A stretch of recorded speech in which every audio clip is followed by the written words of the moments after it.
अस्सलामुअलैकुम वरहमतुल्लाहि वबरकातुहू।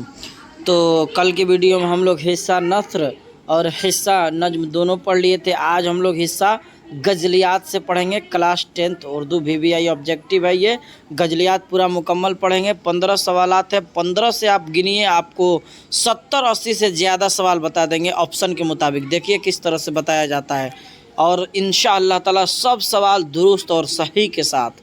तो चलिए बिना वक्त गवाए वीडियो को शुरू करते हैं। आप बने रहिए और देखते रहिए। तो देखिए पहला सवाल है, अहमद फराज की पैदाइश कहाँ हुई? तो अहमद फराज की पैदाइश आपको पता है पेशावर। ये पेशावर यूनिवर्सिटी से इनका ताल्लुक़ भी था। तो 2 क्वेश्चन हुआ। आगे हम लोग चलते हैं। फ़ारसी शायरी में मुबारक हुसैन के उस्ताद कौन है? तो ध्यान रहे, फ़ारसी शायरी में कह रहा है मुबारक हुसैन, तो अब्दुल हमीद परेशान। अगर कहे उर्दू शायरी में तो दाग देहलवी, यानी दाग देहलवी आपको याद रखना है। मुबारक अजीमाबादी के कौन सा उर्दू शायरी में, फ़ारसी शायरी में कहे तब अब्दुल हमीद परेशान। ठीक, चलिए अगले सवाल देखते हैं। 3 नंबर, मुबारक अजीमाबादी का इंतकाल कब हुआ था? तो मुबारक अजीमाबादी का इंतकाल जो है 1958 ईस्वी को हुआ था। पैदा कब हुए? तो 1889 ईस्वी को। क्लियर है। चलिए अगले सवाल देखते हैं। अहमद फराज किस यूनिवर्सिटी में लेक्चरर हुए? तो बताएं कि अहमद फराज पेशावर यूनिवर्सिटी में लेक्चरर हुए। सही जवाब जिम हो जाएगा, है ना। परवीन शाकिर के वालिद का नाम क्या था? तो परवीन शाकिर के वालिद का नाम साकिब हुसैन था। क्या था? साकिब हुसैन। अगला सवाल देखते हैं हम लोग। अहमद फराज का इंतकाल कब हुआ? अहमद फराज का इंतकाल 2009 ईस्वी को हुआ। क्लियर है। चलिए अहमद फराज का गज़ल का नाम क्या है? मतलब इनका है, दौलते दर्द को दुनिया से छुपा कर रखना, आँख में बूंद ना हो दिल में समंदर रखना। ये इनका मतला है। तो ये भी कभी कोई पूछ देता है। मेहदी अफादी का असल नाम क्या है? तो मेहदी अफादी का असल नाम मेहदी हसन है। आपको पता है मेहदी हसन। चलिए अगला सवाल हम लोग देखते हैं। अगला सवाल 8 नंबर है, मेहदी अफादी यूपी के किस शहर में पैदा हुए? तो मेहदी अफादी यूपी के गोरखपुर में पैदा हुए। तो सही जवाब ये हो जाएगा ना। अगला सवाल देखते हैं। उर्दू शायरी में मुबारक हुसैन के उस्ताद कौन है? तो बताएं। तो उर्दू शायरी में दाग दहलवी हो जाएगा ना। क्लियर हो जाएगा। चलिए अगला सवाल देखते हैं। देखिए वैसा ऑप्शन पे सवाल नहीं आ रहा है, नहीं तो आपको डिस्कशन के साथ बताते।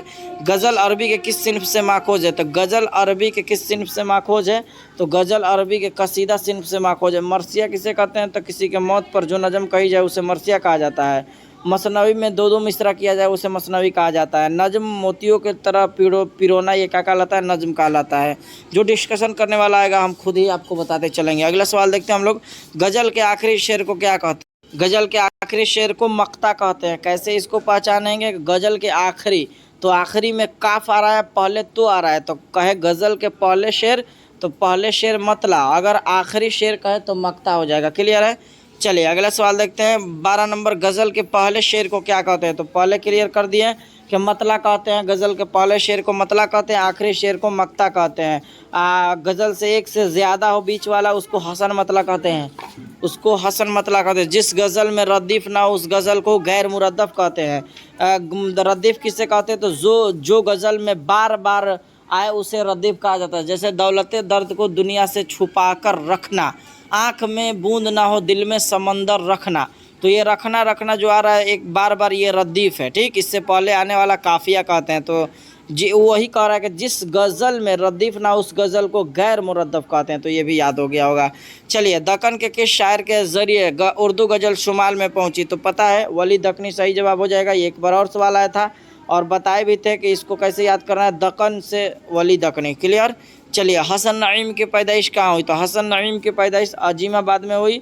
अब अजीमाबाद अगर नहीं देगा तो पटना आपको लगाना है। ध्यान रहे, अजीमाबाद इसी का पुराना नाम है, तो पटना आपको लगाना है। क्लियर है। हसन नईम के बारे में आपको गज़ल पढ़ाए हैं। तो ये गज़लियात से रहा 15 सवाल था। इंशाअल्लाह ताला अब हम लोग इससे आगे पढ़ेंगे जो भी होगा। तो चलिए आज के लिए इतना ही। अगर आप पिछला वाला वीडियो नहीं देखे हैं तो पिछली वाले वीडियो जाके आप देख लीजिए इंशाअल्लाह ताला आप उससे भी फ़ायदा हासिल कर सकते हैं। आज के लिए इतना है, फिर हम लोग मिलेंगे अगली वीडियो में। अस्सलामु अलैकुम वरहमतुल्लाहि वबरकातुहू।